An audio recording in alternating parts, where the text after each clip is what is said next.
കല്ലു കല്ലു ആ കല്ലു എന്താ ചേച്ചി? എടി ബാലമാമൻ ഇത്തവണ ചുണ്ടൻവെള്ളം ഇറക്കുന്നുണ്ട്. ആണോ ചേച്ചി? ആഹാ, അടിപൊളിയാണല്ലോ. അല്ല, ആയിരപ്പുറക്കാര് ചുണ്ടൻവെള്ളം ഇറക്കുന്നതിന് നീ എന്തിനാണ് കല്യാണി ഇത്ര തുള്ളുന്നേ? ഇവള് തുള്ളുന്നതിന് പിന്നെയും കാര്യമുണ്ട്. ഇവക്ക് പണ്ടേ ചോറ് ഇവിടെയും കൂറ അവിടെയാണല്ലോ. പിന്നെ ചുണ്ടൻ വെള്ളം പുളിങ്കുന്തൻ ചുണ്ടനും കാവാലൻ ചുണ്ടനും ഒക്കെ കൊമ്പന്മാരായി മത്സരിക്കുന്നതിനിടയില അവളുടെ 1000 പണ ചുണ്ടൻ. ചുണ്ടൻ വെള്ളം പോയിട്ട് ഒരു കൊതുമ്പ് വെള്ളം പോലും ഇറക്കാൻ കഴിവില്ലാത്തവരാ ആയിരപ്പറ ചുണ്ടനെ കുറ്റം പറയാൻ നിൽക്കുന്നത്. എടി, ആഹാ, അതേ, ഒരു ചുണ്ടൻ വെള്ളമൊക്കെ ഇറക്കാനുള്ള കൽപ്പൊക്കെ ഇപ്പൊ അങ്ങേർക്കുണ്ട്.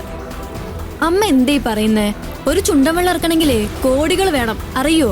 ഡീ, ഇന്ന് ശാന്തപ്പം വിചാരിച്ചാലേ അതങ്ങ് നടക്കും, കാണണോ? നേരും നെറിയും അന്തസ്സുള്ളവർക്ക് പറഞ്ഞിട്ടുള്ളതാ ഇതൊക്കെ. ഡീ, നീ ഈ ശാന്തപ്പനെ അന്തസ്സൊന്നും പഠിപ്പിക്കണ്ട.